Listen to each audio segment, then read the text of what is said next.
പുനർജനിയുമായി ബന്ധപ്പെട്ട് കഴിഞ്ഞ ഗവൺമെൻറ് അന്നത്തെ പ്രതിപക്ഷ നേതാവും ഇപ്പോഴത്തെ മുഖ്യമന്ത്രിയുമായ ശ്രീ വി.ഡി. സതീശനെതിരെ വിജിലൻസ് അന്വേഷണത്തിന് ഉത്തരവിട്ടിരുന്നു. വിജിലൻസ് വളരെ വിശദമായി തന്നെ കാര്യങ്ങൾ പരിശോധിച്ചു. ആ പരിശോധനയിൽ തെളിവുകളൊന്നും കണ്ടെത്താൻ കഴിയാത്ത സാഹചര്യത്തിൽ കേസിൽ നിന്ന് ശ്രീ വി.ഡി. സതീശനെ ഒഴിവാക്കണമെന്ന് വിജിലൻസ് ഡയറക്ടർ റിപ്പോർട്ട് ചെയ്തിട്ടുണ്ട്. ഈ റിപ്പോർട്ടിൻ്റെ അടിസ്ഥാനത്തിൽ മുഖ്യമന്ത്രി വി.ഡി. സതീശനെതിരെ പുനർജനിയുമായി ബന്ധപ്പെട്ട് കഴിഞ്ഞ സർക്കാർ എടുത്ത കേസ് അവസാനിപ്പിക്കാൻ ആഭ്യന്തര വിജിലൻസ് വകുപ്പ് തീരുമാനിച്ചിരിക്കുകയാണ്.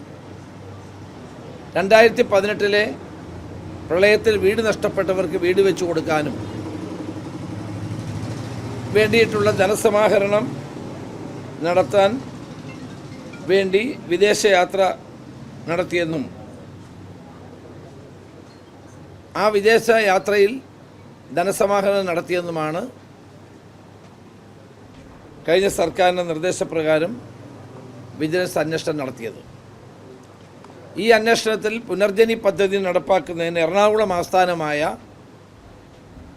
മണപ്പാട്ട് ഫൗണ്ടേഷൻ എന്ന സന്നദ്ധ സംഘടന വഴിയാണെന്നും പദ്ധതിക്ക് ഫണ്ടുകൾ കൈകാര്യം ചെയ്യുന്നത്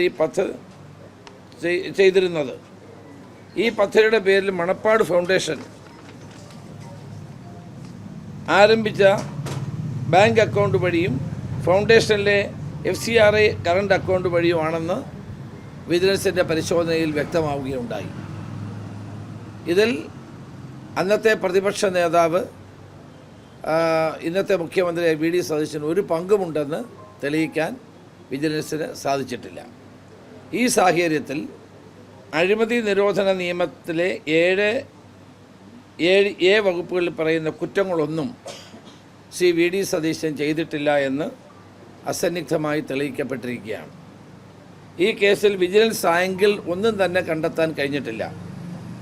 അതുകൊണ്ട് ഈ കേസിൻ്റെ തുടർ നടപടികൾ വേണ്ടെന്നും വിജിലൻസ് ഡയറക്ടറുടെ റിപ്പോർട്ടിൽ വ്യക്തമാക്കുന്നു. ആ സാഹചര്യത്തിൽ ഈ കേസ് അവസാനിപ്പിക്കാൻ തീരുമാനിച്ചതായി ഞാൻ നിങ്ങളെ അറിയിക്കുന്നു.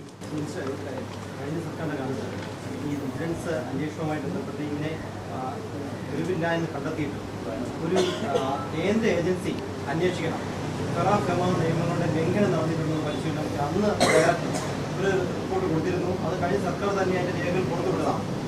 ഒരു സർക്കാർ തമ്മിൽ അങ്ങനെ ഒരു ശുപാർശ ഉണ്ടായിരുന്നു. അല്ല, അത് ശേഷമാണല്ലോ ഈ അന്വേഷണമൊക്കെ പിന്നെയും നടത്തിയിട്ടാണ് അവർ പറഞ്ഞത് ഇതിൻ്റെ യാതൊരു വിജിലൻസ് ആംഗിൾ ഇതിനകത്തില്ല. ശ്രീ വി.ഡി. സതീശനുമായി ബന്ധപ്പെട്ട ഒരു കാര്യവും തെളിയിക്കാൻ കഴിഞ്ഞിട്ടില്ല. അപ്പം അതിന് നിങ്ങൾക്ക് തന്നെ വ്യക്തമാണല്ലോ, രാഷ്ട്രീയ പ്രേരിതമായിട്ടാണ് ഈ കേസിനെയും CBIക്ക് വിടാനോ അല്ലെങ്കിൽ ഉയർന്ന ഏജൻസികൾക്ക് വിടാനോ അന്നത്തെ ഗവൺമെൻറ് തീരുമാനിച്ചത്. അതെല്ലാം പകൽ പോലെ വ്യക്തമാണ്.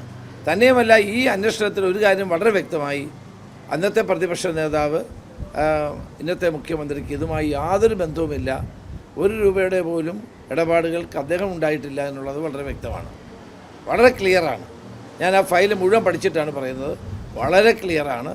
അതുകൊണ്ട് ഇന്നലെ ആ കേസ് ഇന്നലെ തീർപ്പ് കൽപ്പിച്ച് എന്നുള്ള വിവരം അറിയിക്കാനാണ് ഞാൻ നിങ്ങളെ വിളിച്ചത്. സ്വാഭാവികമായും ഇതിലിപ്പോൾ UDF സർക്കാർ അധികാരത്തിലേറിയതിന് പിന്നാലെ വി.ഡി. സതീശനെ ക്ലീൻ ചിറ്റ് നൽകുന്നു എന്ന് പറയുമ്പോൾ അതൊരു രാഷ്ട്രീയപരമായിട്ടുള്ള ഒരു തീരുമാനമായി തന്നെ ഒരിക്കലുമല്ല. കാരണം നേരത്തെ തന്നെ വിജിലൻസ് തന്നെ കണ്ടെത്തി, ആ ഫയലുകൾ പരിശോധിച്ചാൽ അറിയാം, യാതൊരു തെളിവും അന്നും കണ്ടെത്തിയിട്ടില്ല. തെളിവ് കണ്ടെത്താത്തത് കൊണ്ടാണ് അന്നത്തെ മുഖ്യമന്ത്രി തന്നെ അത് വിജിലൻസ് അന്വേഷിച്ചാൽ പോരാ, കേന്ദ്ര ഏജൻസി അന്വേഷിക്കണമെന്ന് പറഞ്ഞത്. അതേ തുടർന്ന് വീണ്ടുമുള്ള അന്വേഷണം നടത്തിയതിന് ശേഷമാണ് വിജിലൻസ് ഡയറക്ടർ ഫയൽ എനിക്ക് അയച്ചത്. അതിനകത്ത് ഒരു തരത്തിലുള്ള വി.ഡി. സതീശൻ്റെ ഇൻവോൾവ്മെൻറ്റ് അന്നുമില്ല, ഇന്നുമില്ല. അതുകൊണ്ട് ഭരണം മാറിയതിൻ്റെ അടിസ്ഥാനത്തിൽ മുഖ്യമന്ത്രിക്ക് ക്ലീൻ ചിറ്റ് നൽകിയല്ല, അടിസ്ഥാനരഹിതമായ കാര്യമാണ് അന്ന് അതിൽ ഉന്നയിച്ചത്. അതുകൊണ്ട് തന്നെ അത് നിലനിൽക്കുന്നതല്ല, വളരെ വിശദമായി തന്നെ വിജിലൻസ് പരിശോധിച്ച കാര്യമാണ്. അതുകൊണ്ട് ഡയറക്ടറുടെ ശുപാർശ പ്രകാരം ഇനി കേസുമായി മുന്നോട്ട് പോകേണ്ടെന്നാണ് തീരുമാനം.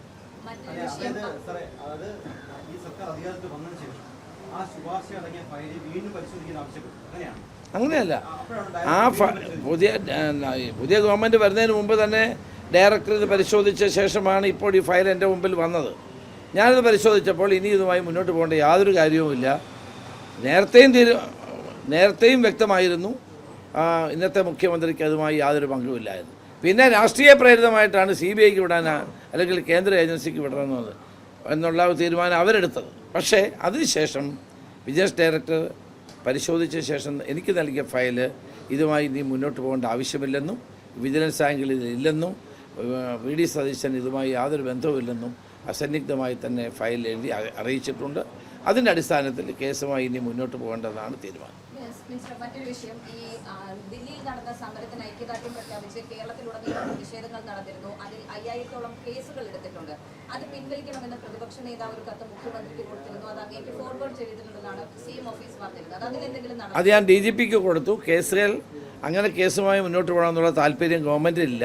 പക്ഷേ ചില കാര്യങ്ങളിൽ ക്രിമിനൽ സ്വഭാവമുള്ള കേസുകൾ നമുക്ക് പിൻവലിക്കാൻ പ്രയാസമായിരിക്കും. അതെന്താണെന്ന് നോക്കി ചെയ്യാനായിട്ട് DGPക്ക് നൽകിയിരിക്കുകയാണ്.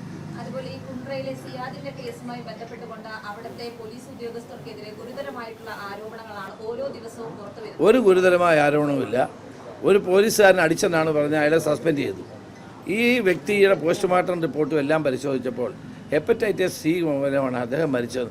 13 ദിവസം പോലീസ് കസ്റ്റഡിയിൽ എടുത്ത ശേഷം 13 ദിവസം കഴിഞ്ഞാണ് ആശുപത്രിയിലെ ചികിത്സയിലാണ് അദ്ദേഹം മരിച്ചിട്ടുള്ളത്. അതിനകത്ത് ഒരു ദുരൂഹതയുമില്ല. ഒരു പോലീസുകാരൻ അടിച്ചെന്നാണ് പറഞ്ഞതുകൊണ്ട് അയാളെ സസ്പെൻഡ് ചെയ്തു. പിന്നെ ക്രൈംബ്രാഞ്ച് അന്വേഷണം നടക്കുകയാണ്. ഇത്രയൊക്കെ ഉണ്ടായിട്ടും, പോസ്റ്റ്മോർട്ടം റിപ്പോർട്ട് ഉണ്ടായിട്ടും, ഈ മരണം പോലീസ് മർദ്ദനം മൂലമല്ലെന്ന് വ്യക്തമായിട്ടും, എന്നാലും ഒരു ക്രൈംബ്രാഞ്ച് അന്വേഷിക്കട്ടെ എന്ന് വെച്ചു. അന്വേഷണം നടന്നുകൊണ്ടിരിക്കുകയാണ്. ഇനി കൂടുതൽ വിവരങ്ങൾ വ്യക്തമാവുകയാണെങ്കിൽ ആ സമയത്ത് അത് നോക്കാം. അതാണ്, അത് ക്രൈംബ്രാഞ്ച് അന്വേഷണം നടക്കട്ടെ.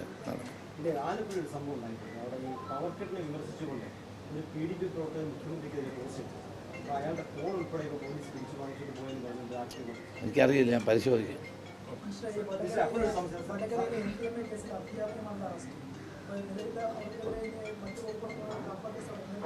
കേരളം ലജ്ജിച്ച് തലതാർത്തിയ ഒരു സംഭവമാണത്. കുട്ടികളെ പഠിപ്പിക്കുന്ന അധ്യാപികമാർ 3 പേര് MDMA വിൽക്കുന്നവരായി മാറി.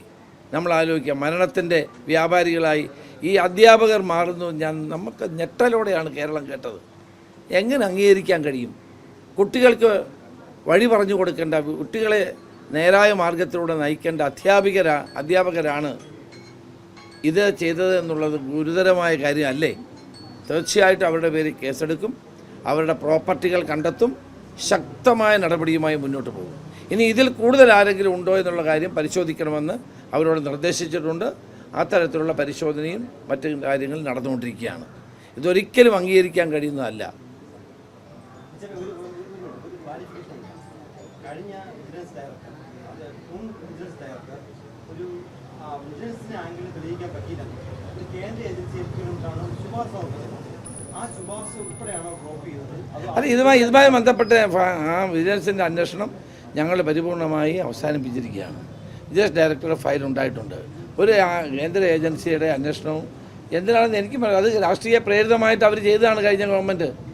വിജിലൻസിന് പരാതി കൊടുത്തിട്ട് വിജിലൻസിൽ ആംഗിൾ ഇല്ലെന്ന് കഴിഞ്ഞ ഡയറക്ടറും ഈ ഡയറക്ടറും എഴുതുമ്പം പിന്നെ എന്ത് വിജിലൻസ് അന്വേഷിക്കാനാണ്? എനിക്കത് മനസ്സിലാവാത്ത കാര്യമാണ്. അപ്പോൾ അത് തികഞ്ഞും കഴിഞ്ഞ ഗവൺമെൻറ് രാഷ്ട്രീയ പ്രേരിതമായിട്ട് മുന്നോട്ട് കൊണ്ടുപോയ ഒരു കേസാണ്. 2 ഡയറക്ടർമാർ, കഴിഞ്ഞ സർക്കാരിലെ ഡയറക്ടർ ഇവിടെയും ഈ കേസിനകത്ത് VD സതീശനുമായി ബന്ധപ്പെട്ട ഒരു കാര്യവുമില്ല എന്ന് വളരെ വ്യക്തമായി തെളിയിച്ചിട്ടുള്ള കാര്യമാണ്. അതുകൊണ്ട് ഇനി ഈ കേസുമായിട്ട് മുന്നോട്ട് പോകേണ്ട ആവശ്യമില്ല എന്നുള്ള തീരുമാനമാണ് വിജിലൻസ് വകുപ്പ് മന്ത്രി എന്നുള്ള നിലയിൽ ഞാൻ എടുത്തത്. അത് ഡയറക്ടറുടെ റിപ്പോർട്ടിൻ്റെ അടിസ്ഥാനത്തിൽ എടുത്തിട്ടുള്ളത്.